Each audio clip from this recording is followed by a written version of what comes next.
America's immigration crackdown has shifted into high gear, and Asian nations are now feeling the brunt of it. From secret charter flights to high-level diplomatic deals, the U.S. is rapidly deporting thousands across the Pacific. In one shocking instance, 122 Chinese nationals were flown home on a single day, many accused of serious crimes, others simply out of legal options. A massive Uzbek-funded deportation flight carried over 100 Central Asians back east. And this isn't just about numbers. It's about families torn apart, asylum claims denied, and governments scrambling to respond. Which Asian countries are being hit the hardest? What's really happening behind these flights? And who's next? Stay with us as we reveal the 7 Asian countries most impacted by U.S. deportations in 2025, with real stories, real numbers, and a reality few want to face. Number 1. China. In 2025, the U.S. deported hundreds of Chinese nationals through at least 5 major charter flights, one of which carried 122 individuals, many convicted of serious crimes.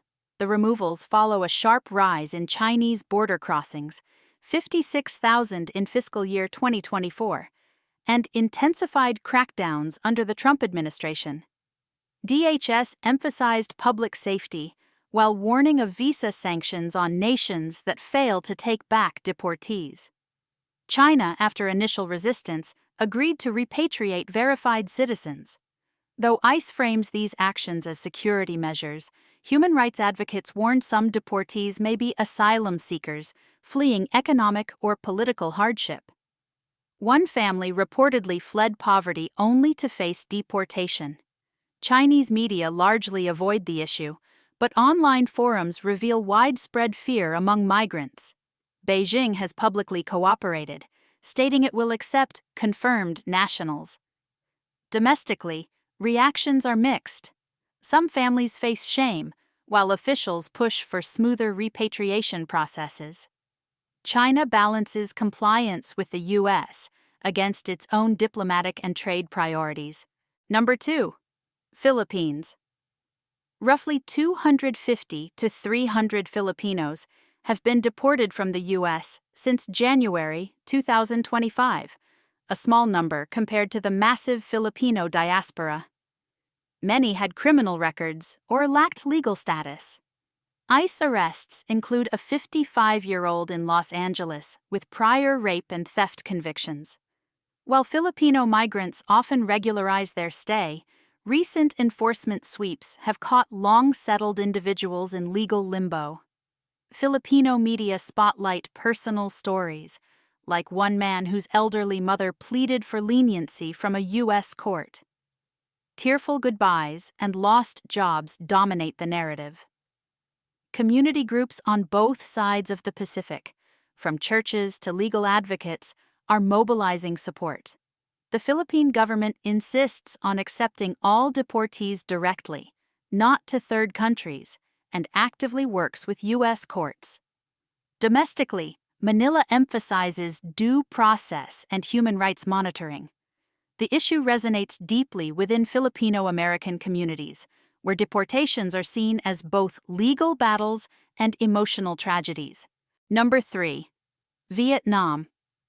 Only a few dozen Vietnamese nationals have been deported in 2025, but the shift is significant.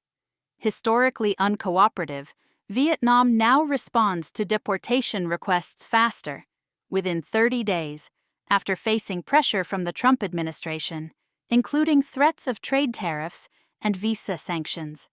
This policy change is diplomatic in nature, reflecting Vietnam's dependence on U.S. trade and Beijing's rising influence. Most affected Vietnamese entered the U.S. before 1995 as refugees and now face removal over old criminal convictions. Many have American spouses or children, complicating deportations. Community leaders worry quietly, while church groups and veterans organizations track these cases. The Vietnamese government's public stance is muted but cooperative. At home, human rights advocates express concern for returnees, though protests are rare. The broader community remains cautious, with a renewed focus on legal documentation and awareness of immigration risks under the current U.S. climate. Number 4. Uzbekistan. Uzbekistan made headlines with a U.S.-backed charter flight on April 30, 2025, returning 131 deportees, mostly Uzbeks, with some Kyrgyz and Kazakhs, to Tashkent. Funded by Uzbekistan, the flight marked a deepening partnership with the U.S. and a sharp shift in regional cooperation. Deportees were mainly visa violators, and the mission was hailed by both DHS and Uzbek authorities as a diplomatic success rooted in security cooperation. Local media described the deportees as citizens facing hardship abroad, while officials promised a dignified and safe return. Some migrants had crossed continents to reach the U.S., only to be sent back. There were no high-profile asylum claims, but human rights groups noted concerns about potential political refugees among them. Tashkent welcomed the returnees personally, holding reintegration briefings and urging migrants to comply with laws. Domestically, there's little protest. Instead, the state frames deportations as a matter of legality and order. Number 5. Kazakhstan. Kazakh nationals were among the deportees on the April 2025 charter flight organized by Uzbekistan. Though exact numbers remain unclear, U.S. officials confirmed the group included citizens from Kazakhstan, Kyrgyzstan, and Uzbekistan, all with final removal orders. These deportees were mainly overstayers or undocumented migrants caught under Trump-era enforcement measures, with the State Department highlighting Kazakhstan's cooperation. Kazakhstan's response has been quiet but compliant. Almaty media simply reported the repatriations, while the Kazakh embassy in Washington assisted with documentation. Most returnees were low-skilled workers or students overstaying visas. Though there's concern from NGOs about potential asylum cases being swept into mass removals, no major public backlash has occurred. The focus has remained on ensuring safe transit from Tashkent to home, alongside official messaging urging citizens to follow legal migration channels. As with other Central Asian countries, deportations are treated more as logistical matters than humanitarian crises. Number 6. Kyrgyzstan. Kyrgyz nationals were also on the April 2025 deportation flight to Tashkent, later transported to Kyrgyzstan. While detailed numbers haven't been released, U.S. ICE data from 2024 indicated only a few dozen removals, suggesting the April flight was significant. These deportees were primarily undocumented migrants, or those with expired visas and prior criminal issues.